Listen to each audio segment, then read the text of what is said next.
I'm just going to give a quick introduction to Robyn, and then I'm going to let her take it away because I know we only have a half an hour together. Just a little bit of background on Robyn. She's a best-selling author, internationally recognized keynote speaker, and the founder of Mindsteps, a professional development firm located in Washington, D.C.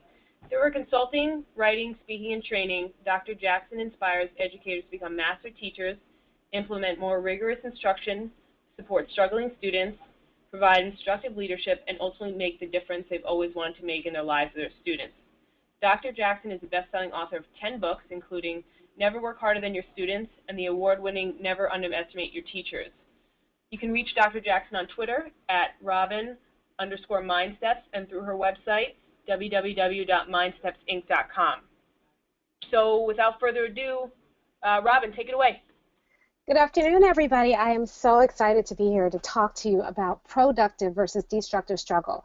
And I'm going to try to make this as interactive as possible. So do me a favor, if you are on live, go ahead and jump into the chat and say hello, tell me where you're from a little bit so I can see who's on here with us. It'll help us to kind of talk and be interactive. And then throughout the presentation, if you have questions or anything like that, go ahead and pop that into the chat as well, and I'll do my best to answer them. Now, I'm going to tell you a little bit about who I am. You've heard my bio, but the important things for you to know on this call are this. I'm a former high school English teacher and a former middle school administrator, and a few years ago I founded Mindsteps to provide professional development for teachers and for administrators that was actually practical and made a lot of sense. And I've also written 10 books, including the book Never Work Harder Than Your Students. So just want to give you a little bit of my background and let you know who I am and why I am so passionate about this subject. If you can tell from the title of the book, Never Work Harder Than Your Students, I believe that students should struggle. And I'm going to talk a little bit more about that in just a second. But first, I want to make sure that you know that you're in the right place. So today it's for you if you see your students caught in this free fall of failure and you don't know what to do to get them on the right track. I mean, it's so tragic, so hard to do, to watch your students failing, and you want to help them and you're doing things to help them, and even though you're doing all these things to help them, it's not working. Today's for you if you have students who give up easily or refuse to try at all. I know that that's very frustrating too, because teaching and learning are interactive. They're dependent upon each other. And when you have students who give up easily or refuse to try, then you're doing all the work and they're not doing any of the work at all. Today is for you if your students want to be spoon-fed, if they will cooperate, if they're compliant, if they're sweet and nice, but they don't take any initiative in their work, and you really want them to be more meaningfully engaged in their own learning. And today is for you if your students don't take any risk in the classroom, if they're afraid, if they have test anxiety, if they're afraid of failing, if they run at the first sign of struggle. Today is for you for that. Because here's what we're going to learn. We're going to learn the difference between productive and destructive struggle and specific strategies that you can use to foster productive struggle with your students, including, I'm going to share with you a few small tweaks that will make a world of difference. And then finally, we're going to talk about how do you break the cycle of failure and help every student turn their struggle into powerful, meaningful, life-altering learning experiences. Now, here's my promise. I'm going to give you as much as I can for the next 30 minutes, but 30 minutes isn't a lot of time, and so we're not going to be able to get into everything and go as deeply as you might want. But don't worry, because before we get off of this webinar today, I'm going to tell you how you can go deeper into the topic so that you'll get more information, and I'll tell you where you can find more resources. Also, don't try to copy everything down on these slides. The webinar replay will be made available for those of you who are joining me live. So don't worry, don't get stressed out if I'm moving a little quickly, because you'll be able to re-watch this webinar once it's done. And anything that you may have missed the first time, you can definitely pick up the second time. Now, here's the good news. Not all struggle is bad. I think that for years as teachers and educators, we've been trained to believe that struggle is bad, that we need to prevent our students from struggling. But I'm here to tell you that not all struggle is bad. In fact, real learning, meaningful learning, it requires struggle. You must struggle in order to learn. And so that's the first piece of good news. And the second piece of good news is that our job is not to rescue students from struggle. That's really important. We're not here to eliminate all struggle for our students. Our job is to keep students struggling productively rather than destructively. And here's the thing, this is the biggest good news of all. You can turn destructive struggle into productive struggle, and you can help students develop grit, resilience, and persistence along the way. And that's what we're going to talk about in our brief time together here today. So the first thing we need to do is we need to make sure we know the difference between productive struggle and destructive struggle. So let's talk about the difference. The first big difference is that productive struggle allows students the space to grapple with information, to come up with a solution for themselves. You can tell when a student is in productive struggle when you walk up to that student and you offer help, and then the student says, no, no, no, don't tell me, let me get it on my own. I want to get it on my own. That's productive struggle. Even though they haven't gotten it yet, even though they're struggling, they are coming up with the information. They're grappling with information. That's what learning is all about. And by the way, that's what makes learning feel so good when our students are learning and they're struggling productively. Now, destructive struggle, on the other hand, is where students can't see how what they're doing is ever going to produce the desired results. They can't see it. They feel like it's futile. Productive struggling, it develops resilience, it develops persistence, because as kids successfully get through that struggle, as they work themselves through that struggle successfully, they get that experience, and that experience feeds and helps inform the rest of their experiences with learning. So once they get through it once and they realize, you know what, it wasn't so bad, I can do this, and then they do it again and again and again. And so that's what productive struggle does. Destructive struggle, on the other hand, leaves students feeling like their efforts were in vain. It leaves students feeling like their struggle is never going to result in anything, and usually they just get frustrated and they give up. Productive struggle helps students refine their own strategies for learning. So students try one thing, it doesn't work, then with your help and support, they try something else, you get them redirected, refocused, something else doesn't work. And so you are helping students refine their strategies for learning, and they're getting better at learning as a result of the struggle. Destructive struggle, on the other hand, just reinforces students' continued use of strategies that just don't work. So think about it. How many times have students struggled in a particular class and they're told you just have to work harder, or you just have to try harder, or you just have to study longer? Nobody's giving them a new strategy. Nobody's looking at them and saying, hey, let's take a look at what you're doing and see why it's not working. Instead, the students are just continuing to use the same strategy and they're getting the same results. Productive struggle makes the learning goals very clear and very achievable. Kids can understand exactly what they're striving towards, and even though it feels like it's still a far way off, they feel like they are making progress towards those goals, and they will eventually achieve those goals. Destructive struggle, on the other hand, the learning goals are unclear. Why am I even doing this? What is it I'm supposed to be doing? What's the point of this assignment? And they feel impossible. Students feel like, I can't do this. There's no way. If you ever heard a student say, I'm never going to get this, that student is struggling destructively. If you've heard a student say, why am I even doing this? I don't even know what the point is. That student is struggling destructively. Our goal is to help our students struggle productively. Our goal is to prevent students from struggling destructively, and that's where our efforts, that's where our prevention measures have to take place. So let's talk about the great big difference. The big difference between productive struggle and destructive struggle is that destructive struggle has the 3 P's. So the first P is the P, permanence. Destructive struggle feels permanent. It feels like I will never do anything any better. I'm never going to get this. So anytime you hear that sense of permanence, the language of permanence, you know that your students are struggling destructively. It also feels persistent. It feels like no matter what I do, I'm not going to be able to get out of the struggle. And finally, destructive struggle feels personal. So you'll hear students say things like, well, I'm just not good at math, or I'm stupid, or I'm dumb, or I can't get this. Destructive struggle feels like there's a flaw in me that makes me struggle. And that often really, really traps students into this cycle of failure. So how do you keep students from struggling? How do you keep students struggling productively rather than destructively? Well, I want to introduce you to something that I call the cycle of failure.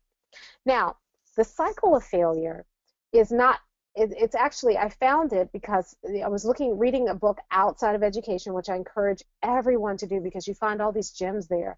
And it was really describing the cycle for change. So this is a scientifically researched cycle, and it's really the cycle of change. But I thought this is a great illustration of what students go through when they are struggling in school. So I call this the cycle of failure. But like any good teacher, I stole it. So that, just want to make sure you know I didn't create this, but I've appropriated it for our interest here today. So the first stage is what is called uninformed optimism. Uninformed optimism is when the students first tackle a new assignment and they look at it and they say, oh, this is going to be easy. And then the moment they hit a bump, oh my goodness, it's horrible. They give up. They let go immediately. Why? Because they went into that assignment with an unrealistic expectation of what it would take to complete that assignment. Now, school's starting in a few weeks, and a lot of your students are going to come in with unrealistic, uninformed optimism. So they're going to say things like, this year I'm not going to get any failing grades, or this year I'm really going to tackle, and they tackle math and I'm going to get it, or this year I'm not going to have any behavior problems, whatever it is. They walk into the situation with this uninformed optimism, and that uninformed optimism actually sets them up for frustration later on. Excuse me. So you have to be careful. There's an intervention that you have to take that has to take place during that uninformed optimism stage that tells kids, you know what? I am glad you're so optimistic, but let me tell you about the bumps that are ahead. You have to anticipate that confusion, warn them about it, and have supports in place so when they hit those bumps, they're ready for it. Now, the next stage is informed pessimism. So this is when students have been working for a while and they are, they're starting to hit those bumps that we've just talked about, and now they're starting to say, this is really hard. Oh, this is going to take a lot of work, and they're also saying, and I can't do it. I can't do it. I can't handle it. This is too hard. And this is when kids give up. So you see that line there? That line is that motivation line. This is where the motivation begins to drop. It drops below that line. And if kids stay in that informed pessimism stage, eventually they hit the valley of despair. The valley of despair is when they're so frustrated, they just want to give up. They stop trying. They stop participating. They stop turning in their homework. They don't believe they can ever get out.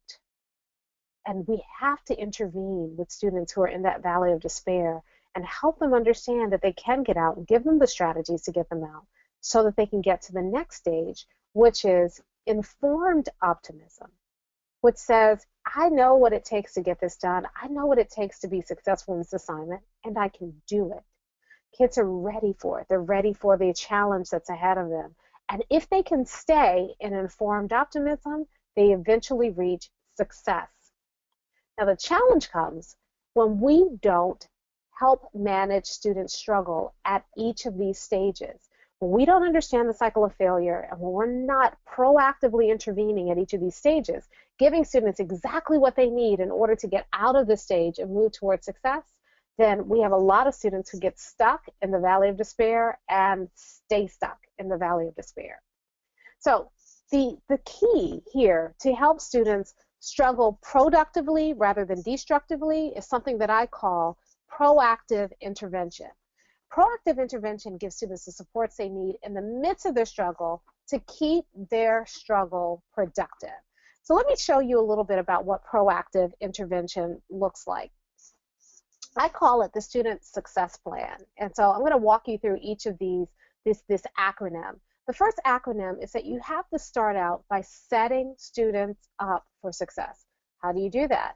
Well, you activate prior knowledge, you anticipate their confusion, you accelerate them by previewing learning strategies or background knowledge or vocabulary that students are going to need for an upcoming assignment. So in my classroom, this success plan is actually an outgrowth of what I found that worked in my classroom, and it's been refined over the years, and I've shared it with thousands of other teachers. And so what I found that's most successful for that first S, set students up for success, is something I call acceleration. And acceleration is different from remediation and from the way we typically support students, because most of the time we wait for students to struggle before we give them the support that they need. Well, setting students up for success says, nope, we're not going to wait for students to fail. We're not going to wait for them to struggle destructively. We're going to anticipate that. We're going to step in and we're going to prevent a lot of destructive struggle by heading it off at the pass. So what we're doing is we're setting students up for success by accelerating them. What do I mean? Well, let's say that you are going to be reading a chapter in a textbook, and you know that students often get stuck with a vocabulary. So 2 days before they have to read that chapter, you're going to preview that vocabulary. 1 day before they have to read that chapter, you're going to review that vocabulary. When they have to read that chapter, now they can struggle with what they really should be struggling with, which is the concepts, not the vocabulary. Let's say that your students need some background knowledge. They're struggling. They're going to be looking at a period in history, and they need some background knowledge. Well, rather than having kids be confused about what's going on because they don't have the background knowledge, you knew that going in. So why not step in? Why not take over and give them the background knowledge that they would be missing so they can struggle with what they really need to be struggling with, which is the content and the concepts, not the background knowledge. Acceleration previews learning strategies, vocabulary, structures, background knowledge, all those things that will set students up for success. That way, your students can struggle on the things that they should be struggling on productively rather than getting caught up in a destructive struggle because they weren't ever set up for success. The next thing is you need to uncover or create background knowledge. So one of the big reasons why students struggle in school is lack of background knowledge. So if you know that, if you know they're missing the background knowledge, uncover it, create it for your students. The third piece of this plan is that first C, create mastery thresholds. I'm going to talk about that for a little bit here because that's really, really important. You have to understand for every unit that you teach what constitutes mastery. And mastery looks different for every single unit. Let me give you an example. We'd all love for our kids to make 100% on a test, on every single test. But if a student doesn't make 100%, if a student makes 95%, would you feel confident that that student has mastered the material? What about 90%? What about 85%? What about 80%? What about 75%? So what you do is you start going through and you think through that. At the point where you start to say, I don't know, I don't think they fully mastered it at 75%, then somewhere between 75 and 80% is your mastery threshold. That's the level where students go from got it to almost got it. And what you want to do is draw that line and be very clear about that line so that you are clear about what constitutes mastery. Once you understand what constitutes mastery, then you can create ongoing assessments that help tell you when a student has mastered the content. So those assessments are both formative and summative, and what they do is they're designed to help you see whether or not students are approaching those mastery thresholds, whether or not students are already at those mastery thresholds. And then the other thing is that once you've created those ongoing assessments, now you can create red flags. And red flags are the most powerful tool in your success plan arsenal because those red flags tell you when students are about to move from productive struggle to destructive struggle. So let me give you an example of a couple of red flags. One of the red flags that I used early on and often, and it's one of the easiest red flags to use, is I use cumulative grade in my class. So any student who was earning an 80% or above, they were fine. Anything below an 80% was a red flag. So 79.99999% red flag. And so that student immediately got an intervention because they were headed in the wrong direction. So by creating mastery thresholds, by establishing red flags, you have an unambiguous, unavoidable sign that a student is headed towards destructive struggle, and then you can intervene at that point and get that student back on the right path. Let me give you a couple of other examples of some red flags that some of the teachers I've worked with over the years have used. I've done some work in elementary schools, and one of the things that is really important is that students have mastered so many sight words by a particular time in the school year. So let's just pretend that one of your mastery thresholds is that students have to know at least 25 sight words by October 1st. If not, they're never going to be on track for knowing the number of sight words they need to know by the end of the year. So on September 30th, you give the students an ongoing assessment, and Based on that ongoing assessment, you're going to put the graded test in one of two piles. Pile A, 25 words, sight words or above. Pile B, 24 and below. And everybody who's in pile B immediately gets an intervention and the support. And here's the next S, set up progressive support. So here's the thing. When you set up a red flag, you must also set up a corresponding support. And the purpose of that support is not to try to remediate everything that the child doesn't know. The purpose of that support is to mitigate the red flag and keep students out of destructive struggle. So this takes a lot of pressure off of your supports. You don't have to find the perfect support. You just have to find a support that's going to address the red flag. And in doing so, you can address a lot of places where students are struggling destructively. I often work with teachers who are doing the arts rotation. They're teaching the arts rotation. So they're seeing 500 kids a semester. You do not have time to individually create a support plan for 500 kids. You don't have time to individually create a support plan for 150 kids. I would argue that it will take an inordinate amount of time to do that for 25 kids. Instead, what you're doing, rather than figuring out individualized success plans, what you're doing is you're creating a success plan for your entire class. And you're looking at the big major red flags, and you're creating support to address red flags. That means you can mix and match them so that you can differentiate for different students, different needs. You can also personalize it because students are only getting the support they need based on their red flag. So you're going to set up progressive supports. And by progressive, I mean you don't come in with a sledgehammer to kill a mosquito. So the supports are progressive. You give them the least amount of support, and if they respond to that, then they're on their way. You don't over-support kids because that takes the struggle away from them entirely. Remember, you want them struggling productively, so you're going to give them progressive supports. And then finally, you're going to select the appropriate remediation strategies. So when students are not responsive to those supports, you have a second layer of supports that are more remedial in nature that you can provide for students so that by the time you're done, every child is successful.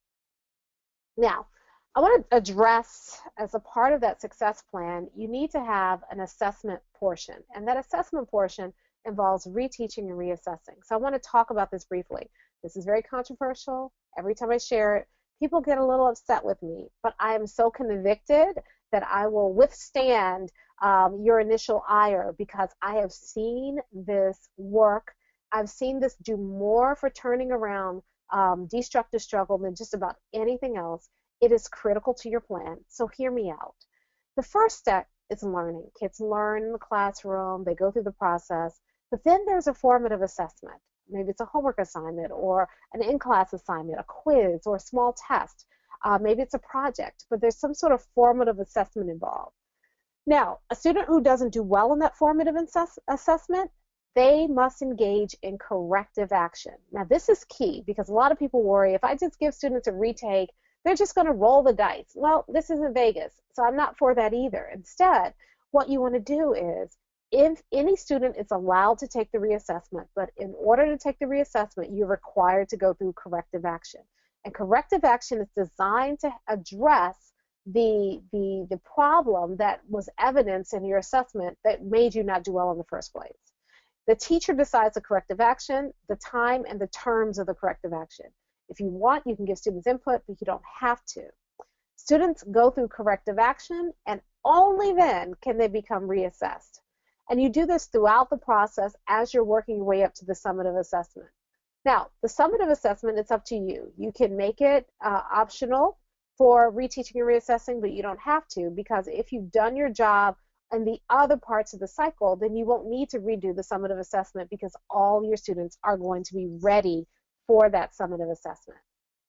So this is kind of how the big picture looks. Productive struggle means that your students are way more resilient. They're more willing to take risk.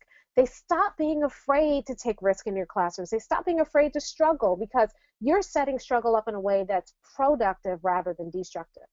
And here's the other thing. When you put that success plan in place, your students become way more self-directed, way more empowered to take ownership over their own learning. Why?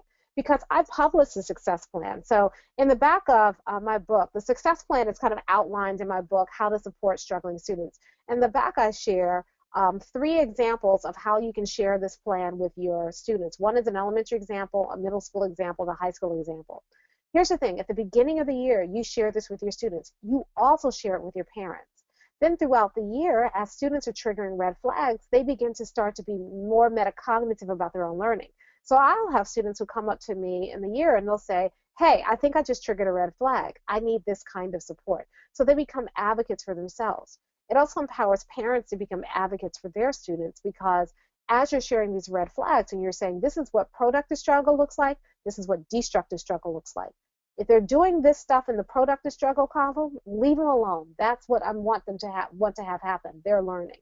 But the moment you see something in the destructive column, call me up. That's a red flag, and I already have supports in place to address that with that student. Think about the confidence that it instills upon you. Think about how you've now engaged parents as partners as a part of the process. Think about the way that you've empowered students to be partners in their own learning. So as a result, kids are more motivated because they're getting the supports they need, and there's something seductive about struggling productively. If there's something so attractive about it for you, because for our students, because they're learning and they're engaged in their own learning, they're more meaningfully engaged in their own learning. And the big benefit for you is you feel more confident because you're not winging it. You've already have a plan in place for when your students start to struggle. You know what struggle looks like because you thought about it ahead of time. So when you stand in the classroom, you can be fully present.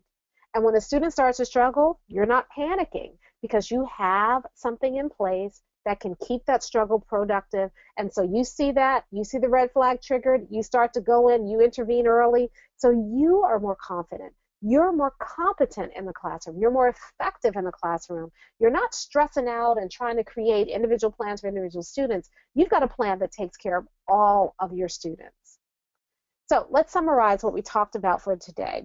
The big thing is that understanding the cycle of failure helps you know when and how to intervene in order to keep your students struggling productively rather than destructively. So if you want more information, do a couple of things. First of all, you can text the word Mindsteps to the number 33444, and that'll keep us in touch. That'll help us stay in touch. Each week, I send out a new teaching strategy or tip or leadership strategy or tip. So if you want to be a part of that, a part of our community, I invite you to join us. Text the word Mindsteps to 33444.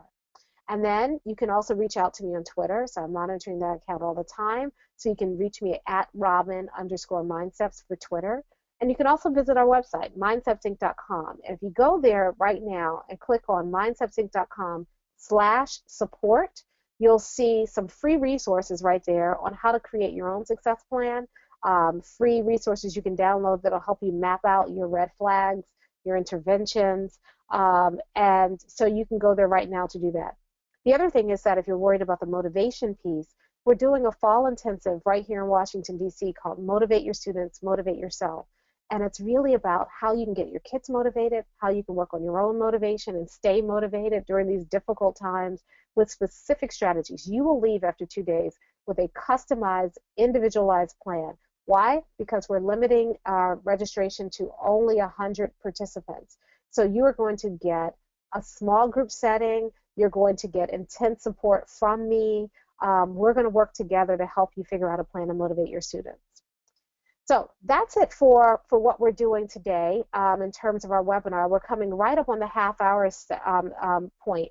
So I'm going to thank you, first of all, for giving up this half hour of your day to spend time with me to talk more about productive and destructive struggle. And I'm also going to encourage you that if you have any questions, you can go ahead and put them in the chat box or send them to us that way. You can also reach out to me directly via Twitter.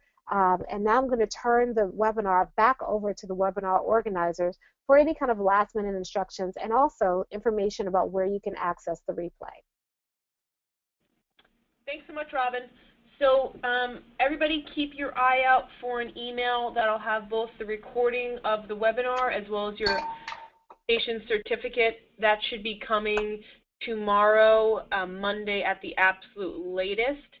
And if you guys, I don't see any questions piling in, so we'll again, like Robyn said, if you have any questions, feel free to reach out to her directly. If not, I see people asking about the certificate. So yes, as I said, you'll get a copy of the webinar and a certificate of participation emailed to you tomorrow or Monday. Otherwise, I don't see any questions, Robyn, so thank you so much for your time. All right, I And want to thank everybody for being here. Thanks, Jessica, for saying hi, and Mashonda, and Aston, and Samuel, and Leslie, Renata, Janine, Vera. I want to just thank all of you for saying hi, for being here, for actively listening. It was fun to do. thanks, everyone.